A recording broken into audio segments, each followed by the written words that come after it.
sponsored by Natex Heating, Cooling, and Plumbing. Wow, what a shot tonight on our roofing dog and Bratcher weather camera. Literally, the sun is setting here as we speak in the next few minutes. The bosses would be mad at me if I told you to go look outside your window right now and take you away from the news, but you might want to just peek at that one just for a second, then come back, right? All right, so beautiful sunset, nice clouds out there, and it has been a windy day, and that pretty much has been the big story we've had. Winds are still gusting 25 to 30 miles per hour right now, and they're going to stay with us tonight and tomorrow. That temperature, though, is really going to cool off. We're at 55 right now. Sky is clearing with a few of those clouds.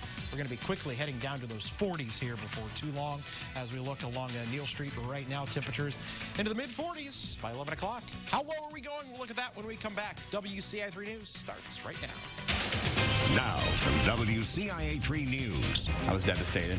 I was absolutely devastated, shocked. He spent decades teaching boys and young men the golden rule. Now, this longtime Boy Scout troop leader is charged with having child pornography. Plus, she's one of dozens accused in the college admissions case. Now, ex-Busey board member Elizabeth Kimmel is facing more charges. Just an amazing mentor and influential person. And he made Illinois a volleyball school. Now, Mike Hebert is being remembered after losing his battle to Parkinson's. You're watching your local news leader. This is WCIA 3 News at 6. Anyone who would take advantage of our youth and use this program to take advantage of youth is just irreprehensible. A former longtime Boy Scout troop leader is facing child pornography charges, and one of the program's leaders helped police arrest him. Good evening, I'm Paul Cicchini. And I'm Jennifer Roscoe. Police say they found child pornography pictures and a darkroom for developing them in Milton Forsberg's Champaign house. The 79-year-old had been involved with the Scouts for decades. Investigators closed in on him after a man went to the Scouts claiming Forsberg abused him when he was 13 years old. WCIA 3's Aaron Eads has the story. Milton Forsberg won't be able to check his mail for a while. A federal judge ordered him to be held until his trial for child pornography charges. In a sworn statement, Champaign police say Forsberg uploaded explicit pictures of underage boys to the internet. A search of his house uncovered more pictures in a dark room with photographs he took of young girls. The van in Forsberg's driveway has a license plate with his ham radio call sign, a hobby police say he shared with Boy Scout troops so they could earn merit badges. As soon as we found out about it, we removed him, made sure he can no longer be involved in any scouting activities. Jared White is the CEO of the Champaign area's Boy Scouts of America Council. Last month, he says he got a letter from the National Council saying they were contacted by the lawyer representing a man who claims Forsberg abused him when he was 13 years old. That was in 1965, when Forsberg would have been a troop leader. He was from the late 60s to the early 60s to about the 90s. White notified the police, who then got a warrant to search Forsberg's house. His neighbors didn't want to go on camera after we told them what he's charged with, but they say he lived alone and kept to himself, except for his involvement in the ham radio community. We have a lot of organizations that volunteer into that sort of thing. You know, they'll say, hey, we want to put on a youth protection, we want to put on a merit badge seminar, but we make sure it follows the youth protection guidelines. White says everyone involved with the Scouts has to take a 1-hour training course on that, and he wants parents to know they keep a close watch on everyone their kids get close to. Scouting is still safe. Scouting is still a very good organization for your son or your daughter. We do our best to be able to make sure that our kids are safe. That's why we have our youth protection policies in place. That's why we do the background checks. Forsberg's Boy Scout troop was disbanded in the 90s. The council president says he hasn't been officially involved with the Scouts since then. Now, online, Forsberg is listed as the current treasurer of the Twin City Amateur Radio Club. We asked their president for a statement. They didn't get back to us. There are more details of what he's accused of in the criminal complaint against him. You can read that in full at WCIA.com. New tonight at 6, police are looking for a man wanted for a home invasion and shooting at a house in Champaign.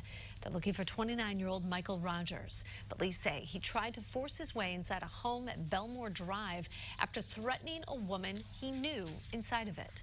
The woman shot a gun after Rogers tried to break in, and he returned fire while running away. We have new information about the college admissions scandal. More charges have been filed against Elizabeth Kimmel. She's among 11 parents now facing bribery charges. They're accused of paying an admissions consultant to rig their children's test scores and bribing coaches at sought-after schools. If convicted, the parents face up to 10 years in prison. For more information on the charges and how the bribery scheme worked, head to WCIA.com. Here's an update. The Blue Ridge School District in Farmer City and Teachers Union have reached a deal days before a strike deadline. Now the union president has to take it back to the union for ratification and a vote Sunday.